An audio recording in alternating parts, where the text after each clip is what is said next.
Hi,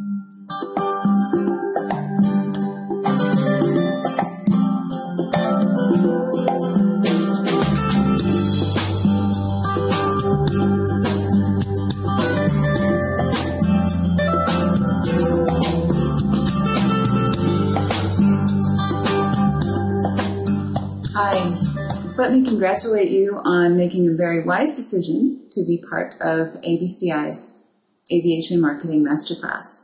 If you are a professional person who needs to sell a product or service to the aviation industry, you are definitely in the right place. If you're new here, I'd like to take a few minutes to explain how the Masterclass is different from other marketing ventures that you may have been involved in. Let's start with a passage from Fast Company magazine. This is November's issue. There is a great article in here, Mayhem on Madison Avenue. I'm going to read a very short piece of this because it really explains why we need to do things differently. The ad business became an assembly line as predictable as Henry Ford's. The client, whose goal it was to get the word out about a product, paid an agency account executive whose job it was to lure in the client and keep him happy, who briefed the brand manager and the brand planner, whose research uncovered the big consumer insight, who briefed the media planner, who decided which channel, radio, print, outdoor, direct mail, TV to advertise in.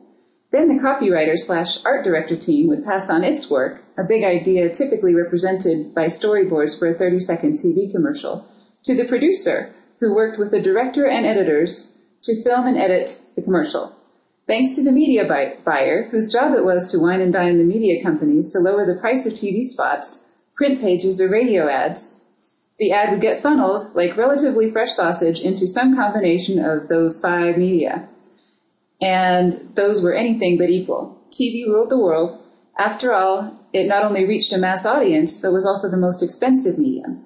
And the more the client spent, the more the ad agency got paid. That was then. Over the past few years, because of the combination of internet disintermediation, recession, and corporate blindness, the assembly line has been obliterated, economically, organizationally, and culturally. So in aviation, it was a little bit different than that. We didn't really use TV, but we used a few publications, and we used a few trade shows that were really the mediators by which a company could get its product or service to aviation consumers. Still, we were at the mercy of a relatively few media, and the ad agencies had a disincentive to help you save money. Obviously, the more you spent, the more money they made.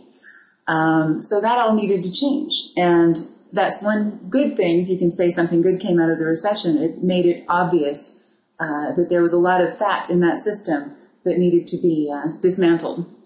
So, companies don't need to be told anymore how to talk to their customers, and customers won't stand for being kept at arm's length anymore.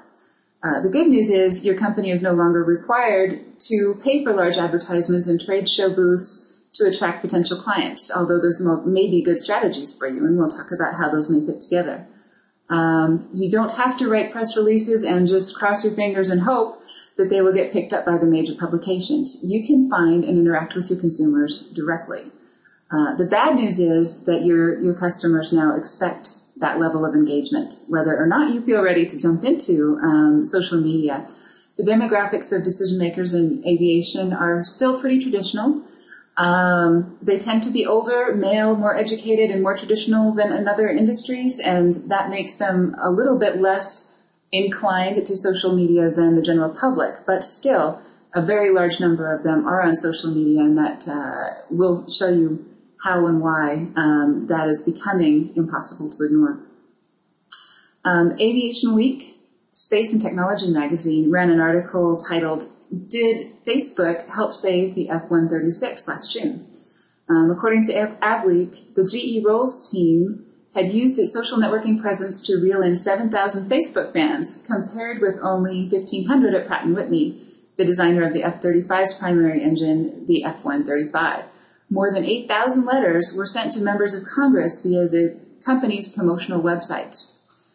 If Facebook can get aviation people to send 8,000 letters to Congress, It may be able to find a few leads for your product or service if you handle it correctly.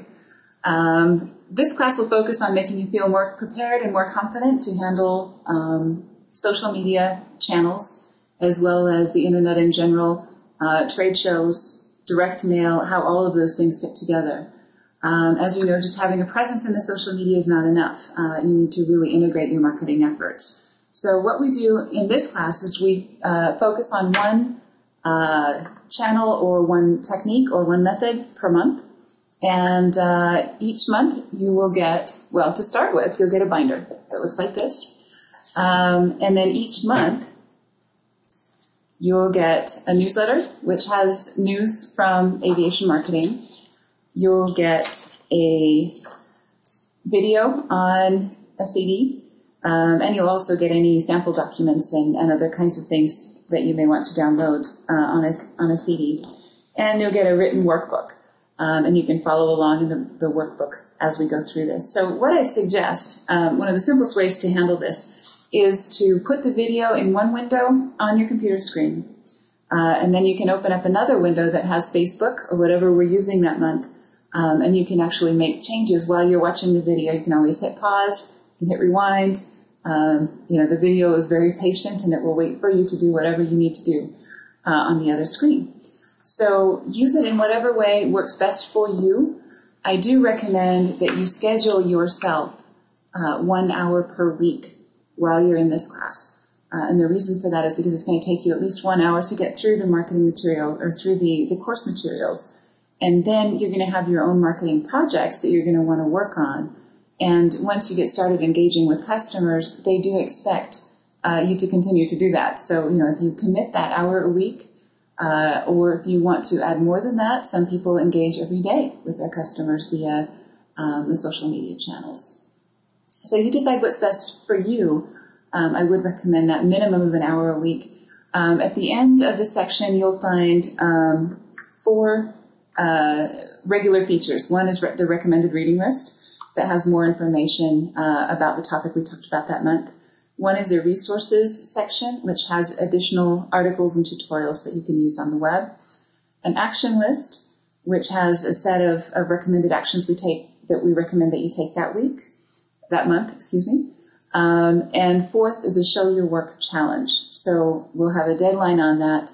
We'd recommend that you send us your work. Send us a link to your Facebook page after you make some changes to it. If you show that you have a good understanding of the concepts we talked about, or have an innovative use of anything that we did, we'll probably feature your work on the ABCI blog. So that's an opportunity for some additional publicity for you with aviation people. I highly recommend that you take advantage of all of those resources and that you schedule that time with yourself and make that commitment to get the most out of the class.